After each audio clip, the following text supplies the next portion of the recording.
This is ODAT Chat, your instant connection to recovery and community, one day at a time. This podcast may contain strong language, sexual content, and spiritual truth. Listener discretion is advised.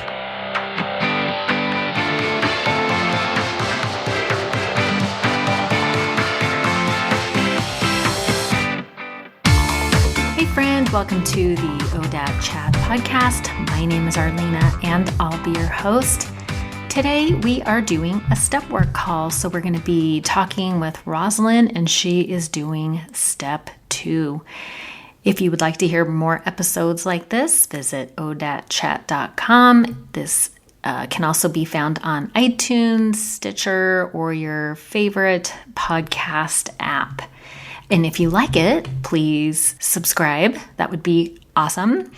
And the last resource I'll leave you with is the ODAT Chat Facebook page. So that's where I post the episodes. If you have any comments or questions, you can leave them for me there.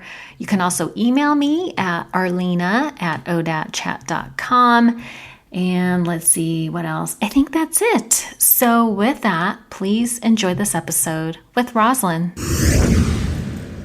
Well, hi, Roslyn. Welcome to the ODAT Chat podcast. Hi, Arlena. How are you? I'm well. I'm excited. We're doing step 2. This is going to be a step work call. So how was your experience with step 2? Just do you have an overall impression? I was kind of reluctant to move forward again because this is kind of a missing piece. Like I've done the steps before and thought I'd kind of had my spiritual awakening, but I stepped away from that for a while. Yeah. And I actually got goosebumps when I was reading some of the big book in chapters 2 and 3 there. Yeah, it was really neat. I'm like, because I haven't read this for so long, and it still felt, it was like, I get it now. Like I'm in a place where I got step 1, and it feels so good to understand that and to be in that place on the other side. Yeah, absolutely. Yeah.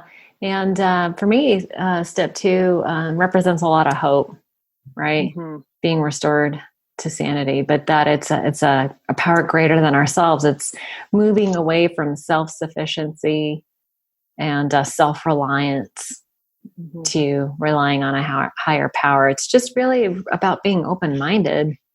Mm-hmm. You know? I had that at the top of my page. I'm like, open mind. Did you really? I did. Yeah. Wow, that's funny. Yeah. See? It's so good. Yeah, it's neat. Yeah. Yeah. Okay. And how have things been going since we last spoke? I slipped again. It's been 2 weeks now though. So I've been clean for 2 weeks, which is good. I'm starting to, I feel good again and back on track. And so got right back up and just kept going. Yeah. Yeah. It happened because there was something else you need to learn. I feel like there are no mistakes, only lessons. And a lesson is repeated until it's learned. Mm-hmm. So, and it's not a condemning, judgy thing. It's more information. So, And even the chapters talk about that, right? And how that sometimes we need to go out and do some more field testing and just to get it, to understand it and go, okay, this is real, right? This is what's going on here. Yeah. Yeah. And I think, if you run into people who make you feel like you're being judged, just know that that's a fearful response. Mm-hmm. And that, not everybody makes it back, right? So I think that's, a legitimate fear, but try not to take it personally. Not that, have you been experiencing any of that from your family? It's more myself, I think, than anything. Oh, yeah? Yeah. But we are our own worst critic. I tend to beat myself for a lot longer than anybody else does. So yeah. Well, that's we're trying to raise our self-esteem, and we attract what we believe we deserve, and our beliefs are just repetitive thoughts. Really, it's interesting. I did a bunch of reading around the subconscious mind, and your subconscious mind is like a blind scale, right? It's like whatever you tell it. If you tell it something positive, it's a little pebble on the positive side. If you tell it something negative, it's a little pebble on the negative side. And what's interesting is that your subconscious mind can't differentiate. It just will accept whatever you repeatedly say. So now that we sort of have this awareness, it's interesting how things like, working the steps or being in service, it brings your mind towards the solution, towards positive things. And you literally are like reprogramming your subconscious mind and your deep internal beliefs so that you can start attracting, things that are better for you or more healthy and more positive. So you're definitely on the right track. So thank you for continuing to take action and do this type of work. Cause I know the self-examination stuff is not easy. So I give you a lot of credit for that. So, all right, so let's jump in. Came to believe that a power greater than ourselves could restore us to sanity. So it says, read the big book, chapter 2, There is a Solution. Chapter 3, more about alcoholism, and chapter 4, We Agnostics. Was there anything in particular or specific that jumped out at you as you did the readings? It was a bit of everything in each chapter. It kind of went from, it was a kind of it solidified what we did in step 1, right? And even my slip there kind of just reaffirmed that, I don't have control over this. I kind of thought I was safe for a few weeks and that I wouldn't be tempted. And then all of a sudden there was an opportunity there. And I kind of said, well, this is where I could text somebody or call somebody, or I could go and do it.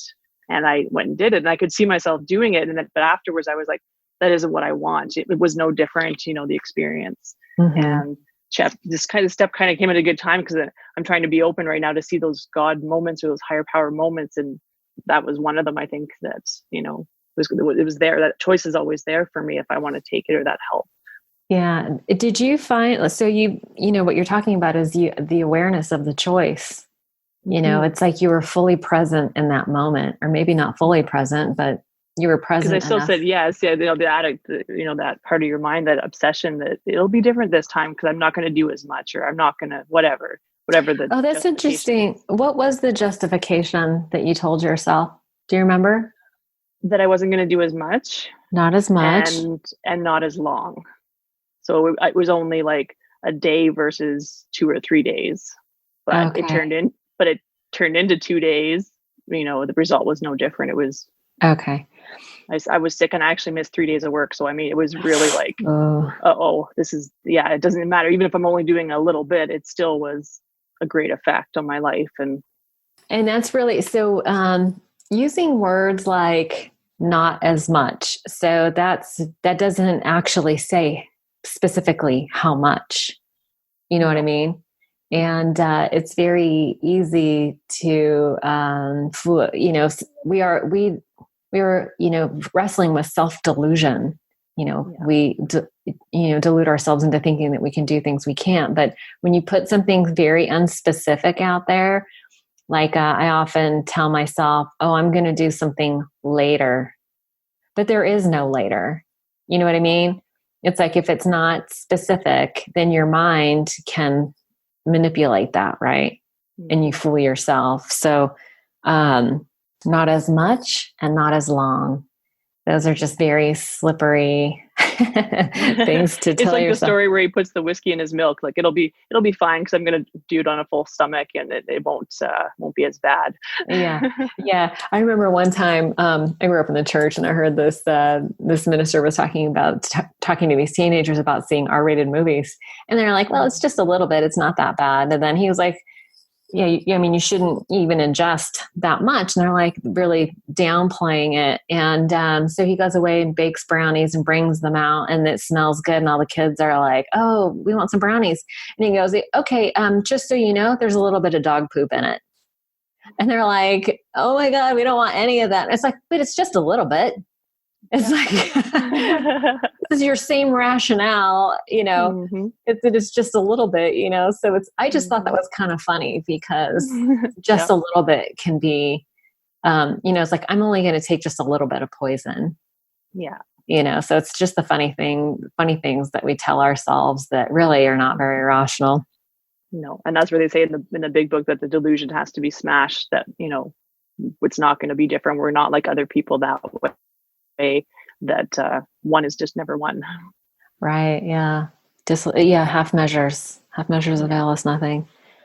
Okay, that's awesome. And as far as the we agnostics, I don't know if we kind of got into it.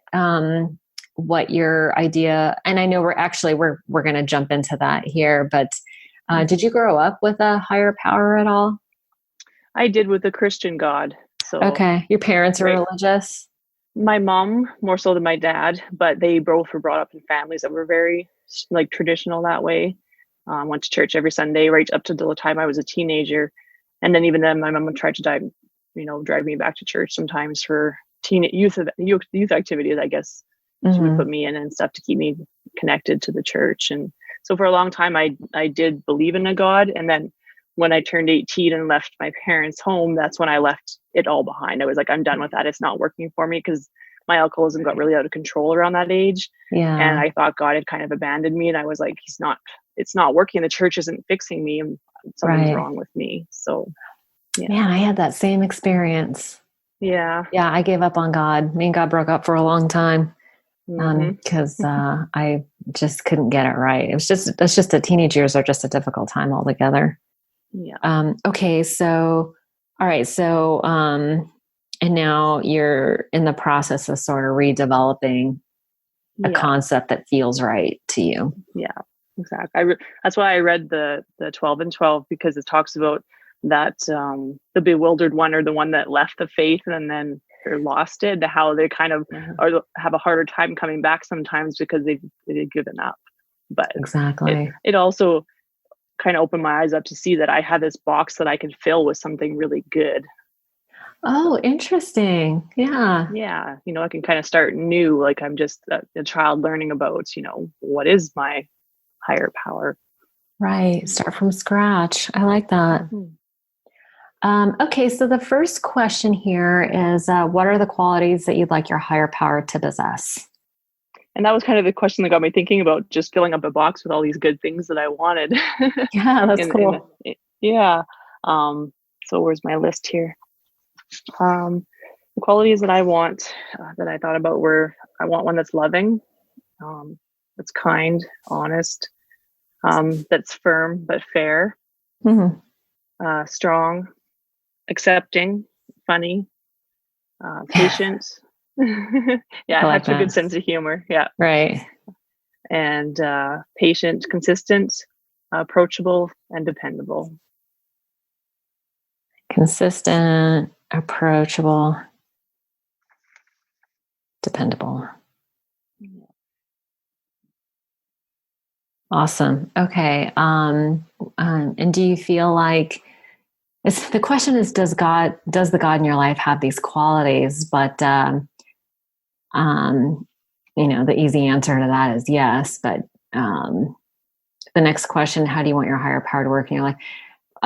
In regards to these qualities, do you have experiences where you experience God in a loving, kind, honest, firm, strong, accepting, all these ways? Do you have experiences with these? Probably more so like when I did the steps for the first time. That was when I really opened myself up to him again, and started to really go, okay, well, who are you and who am I, and how can we reconnect and build something new together? Because when I first looked at what my higher power was, or my God was, it was a really angry, distant, kind of withdrawn and just silent lots of times. I just wouldn't hear anything, and I'm like, okay, well, he doesn't want me, doesn't like me, doesn't love me. And so that's kind of, I had a really big ugly box filled with stuff that I had to really just push aside and let go of. And what about now? Better. Yeah, what about now? Like in the last, let's just say, couple of weeks since you've been sober, have you had experiences? I mean, for me, God works through people a lot of times.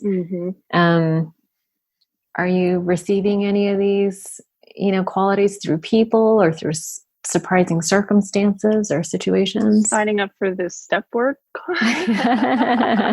That was a really big one, actually. Yay! Yeah. That is a big deal. I mean, to find the courage to be willing to take a risk like that. That's a big deal. Mm-hmm. And then stick with it too. Even when I fell down, I'm like, no, I'm getting back up and I'm doing this. I committed to myself to do this, not just you, but to myself. Right. Yeah. That's more important. Yeah. And do you feel, so you mentioned strong, that actually requires strength. Where did that strength within you come from? Is it from like I don't mean to put words in your mouth, but I'm just wondering if that's, you have to really dig deep sometimes.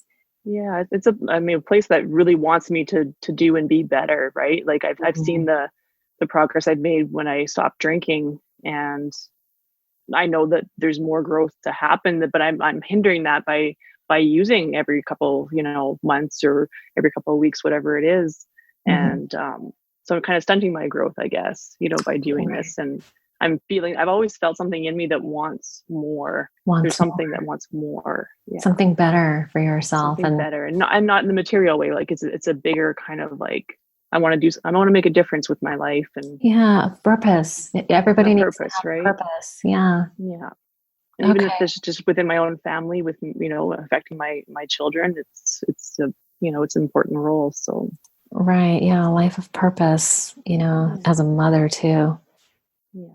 And I actually wrote down here too, I said, how do you want your higher power to work in your life? And I said, I want help with, having patience and tolerance and loving others and being kind, but not just to others, to include myself in that. Oh, isn't that interesting? Patience with yourself and others. What's coming up for me is when I ask for patience, God gives me an opportunity to be patient. Yep. I have 3 boys under 12 here this weekend, and I wanted 1 hour of quiet, but I can't guarantee it today because they're I had them distracted for a little bit, but we've had them for a week now, and it's definitely trying my patience because I'm not used to having so many of them around. And where did the boys come from? My stepsons. Oh. So summer holidays and like the babysitting fairy came to just drop them all off. Interesting. Yeah.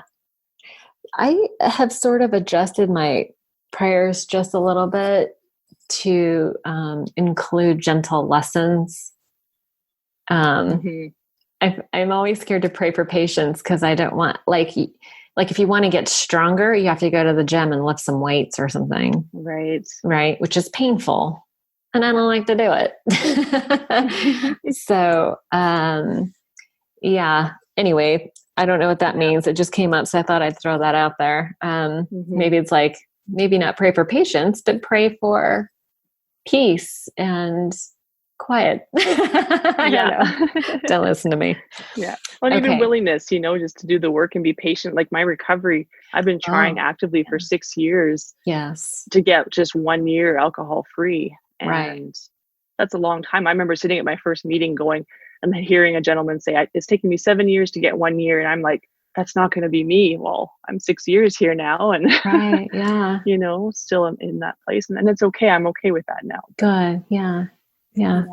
And, it's just accepting what it is. And the truth be told, it's like, you've had more clean and sober time because you've been trying than if you had not, right? If you had not been trying, you may not even be alive at this point, right? You just never know. So, all things, it all sometimes makes sense in hindsight, Yeah. Okay, that's good. So let's see. How do you want your higher power to work in your life?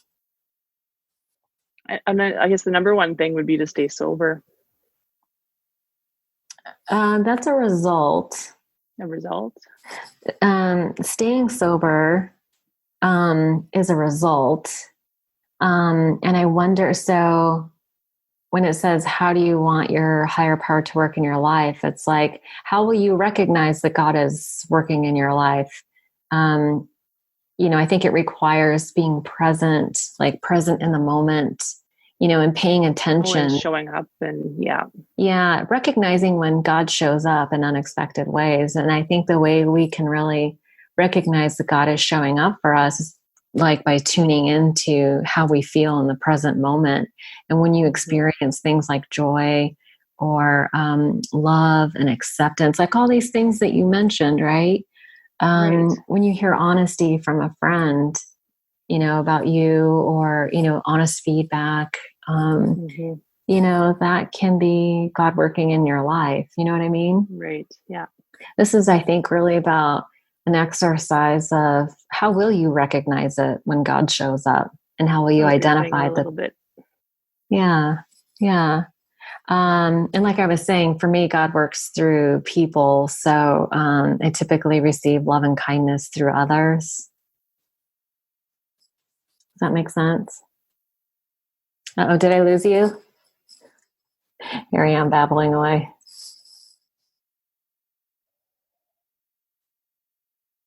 Oh, hi. Don't worry, Arlene. The technical difficulties, it froze and then it wouldn't go back in. So that's so funny. I have you on 2 screens. Oh, yeah. Okay, no worries. Okay. Where did I lose you? I was just talking about recognizing how God shows up. Yeah. Okay. So, let's see. Okay. So recognizing, I think as you, move forward between steps 2 and 3, I bet you will find, you'll start as you're present and you start feeling the good feelings, start paying attention to, where are they coming from? How might God be working in your life? Yeah. Okay. So let's see. Let's list 3 examples daily for 1 week of how God is working in your life. 3 examples. I wrote down what I thought was kind of like where I guess it's coming from where I'm at right now, right? So I don't know if there's any right answers or not. But whatever. There's really no right or wrong, to be honest. And it'll just be interesting to hear what came up for you. Mm-hmm. Lots of it was stuff like the first day I wrote down, I had a girlfriend who I met in the program, and I haven't seen her for about a year or heard from her actually. And she called me up and wanted to get together for coffee. And she's got 3 years clean and sober now. And it was just out of the blue. She just reconnected with me, and I thought that was so neat. I'm like, I'm just doing these steps again, and it was neat. That is super cool. Okay. I always feel like when it's somebody from the program that it's my higher power working, because I just maybe need to reconnect or have that support. And I've been needing that friendship. I've been missing that piece too. So very cool. It was really That's nice. So sweet. Isn't that something that she just reached out to you out of the blue, right? When you're working your steps. Yeah. Very cool. And then the same day, actually, my daughter texted me to ask how I was doing. Ooh. She said she's a brand new mom, so I get lots of texts from her, like going crazy, and just she's a super mom, but how a newborn and stuff is, right? So, anyways, out of the blue, she just said, "How are you doing, Mom? Like, what's going on in your life and your world, and how are you feeling?" I'm like, "Oh, wow!" Wow, makes me teary just thinking about it. Yeah, because that's very loving and kind. It is, and she's growing up, and it's just it was such a neat moment that I can have that kind of relationship with her now after all that we've been through. Right. That she still checks in with me like that, and that she doesn't have to do it all the time anymore, right? She doesn't have to worry about me. She's so busy living her own life, not worrying about me, because she was the oldest and always the caretaker when I couldn't be there. Right. So that was there's a whole bunch of stuff underneath there that's really cool. That is cool. Yeah. What else? I had a day at work. I'd been off on holidays, so when I came back, my boss called me in and said, "I'm going to hold off work for a day or 2 so that you can catch up and get back into the swing of things." Because normally you go back and you're just swamped, right? Because you've got 2 weeks now to catch up from.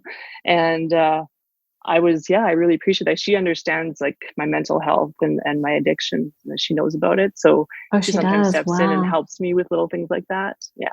Wow, that is so thoughtful. Yeah. So again, my higher power, I think, shows up in people a lot. Yeah. Wow, that's amazing. Mm-hmm. That's super cool. Yeah. Okay. What else do you have? Another day I came home from lunch, and because everyone's on holidays in my house right now for summer, I'm the only one going off to work every day. So I came home and my partner had like made lunch for me so I could just sit down and relax for the whole hour. It was awesome. Oh, that's so thoughtful. Yeah. Okay. So had lunch ready for you. Yeah. And then unbeknownst to me, he had cleared my whole schedule for the evening. So I was off duty for all the kids. Oh, isn't that nice? So on a Friday night, I could just sit down and go to bed early or watch Netflix or just whatever I wanted to do to kind of take care of myself. And self-care time. Wow, that is so considerate. Yeah, he's pretty awesome that way. Yeah. Yeah, self-care is so important. It's so important that you have people in your life who recognize that and will prioritize that. Yeah. Yeah. What else did I have?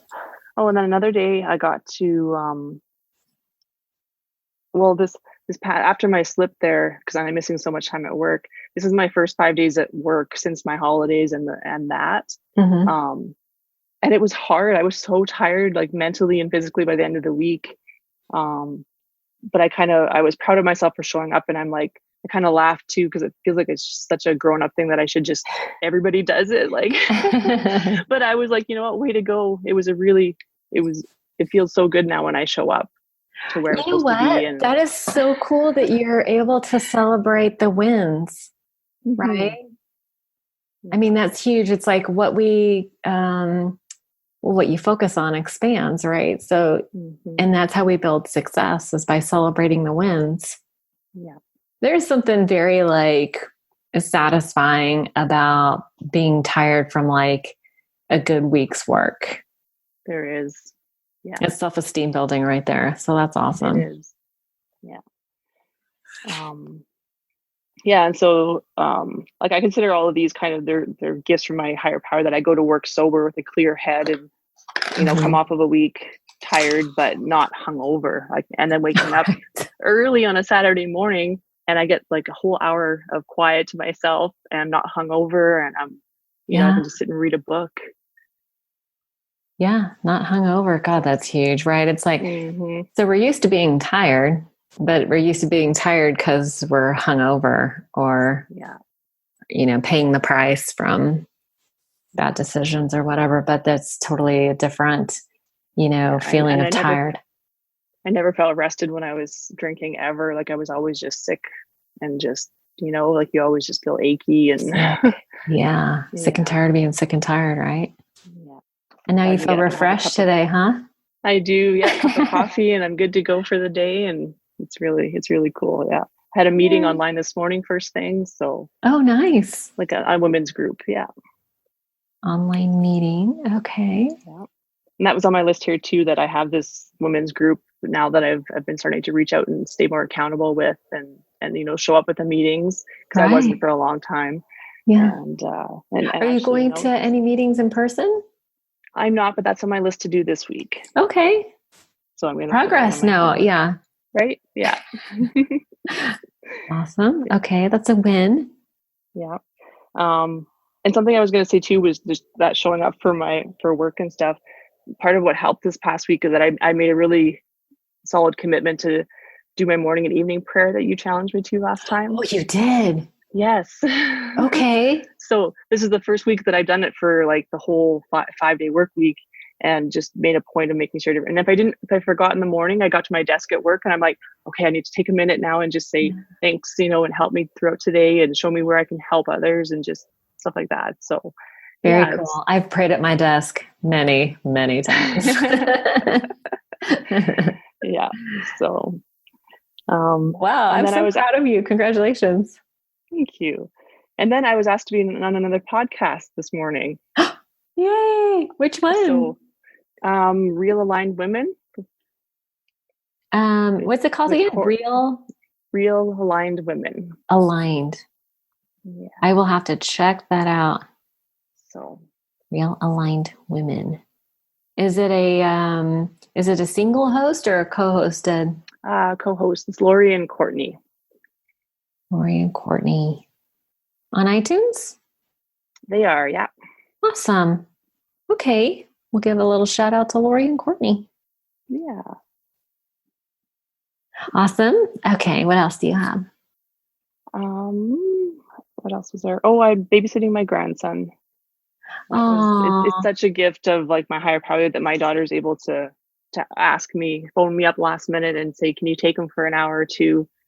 And I am fully present and she trusts you. She trusts me. Yeah. Yeah, you are trusted. Yeah. And it's being of service to your daughter. Yeah. That's an esteemable act that'll help you build your self-esteem. Yeah. Awesome. Did you have anything else? That's all I really had that I wanted to share, I think, today. Yeah. Okay. Those are good. Yeah. Okay. Do you feel good about it? Then. I do. Yeah. Okay. And it's kind of neat, like once you start to pay attention to things like that, like the gifts and whatnot, and the moments they show up, like the little coincidences, and just my friends, showing up out of the blue, and yeah. So what's interesting is I have always found that once I started doing the work, like started getting into it, that's when like the magic happens. Mm-hmm. Right. And I don't know that you hear that if you work the steps will work you. It's like all I need to do is show up and take a little bit of action, and sometimes magical things can happen. Coincidences. My sister used to call them coincigods. It was like, we start noticing, and the truth is the magic is always there.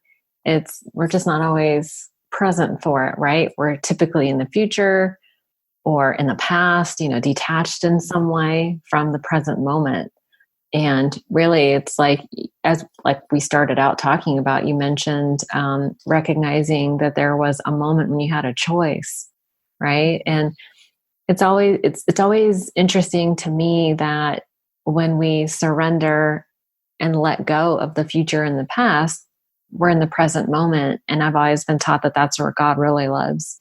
You know what I mean? Like when you pay attention to what's really going on for you, and tune in, that, that's when we start noticing the magic that's always present. So it's very cool. I'm so excited to, be witness to all the stuff that is happening in your life. And it's beautiful that you're able to really be present for your daughter. And it's like another chance, to connect with her on a whole nother level. So it was fun to actually sit down this morning and read through my list again from the week and just see all those little moments all on one page. It was, that's pretty cool. Yeah. And it feels really good to be excited about recovery again. I was feeling kind of just, hum ho. It was just, life has become kind of normal for the most part again. Mm-hmm. But, I forgot how good it feels at the beginning of recovery, kind of not a pink cloud, I would say, but just that, contentedness that I was missing again. And when I disconnected from my higher power and tried to do my own thing for a little bit. Yeah, I like that idea of content. And you mentioned purpose, right? Those are some of my favorite feelings: inspired, engaged, like connected. Those are all... my skin again. Oh my gosh, that's amazing. That's a big one. Yeah. That's huge. Yeah. Well, listen, girl, you are on the right path. Thank you for sharing that. It's just such an honor and a privilege to be witness to all the things that you're doing. I think you're on the right path, and you just seem to be so ready to absorb all this information. So, I feel super excited and hopeful for you. You have step 3 already. I do. Yep. I'm going to start working on that. Right. I'll book my appointment right after this. So, so I have a deadline. Awesome. Yeah. Let's get it on the calendar. I always work better under pressure anyway. It's like I would make an appointment with my sponsor, and I would do my homework like an hour before I had to see her. I read the last chapter this morning. So I was laughing about it. Yeah. That's what deadlines are for. So I told my partner, I'm like, Arlena will understand. She knows what we're like. We're going to get it done, right? That's right. Don't show up empty-handed. No. I don't care when you do it.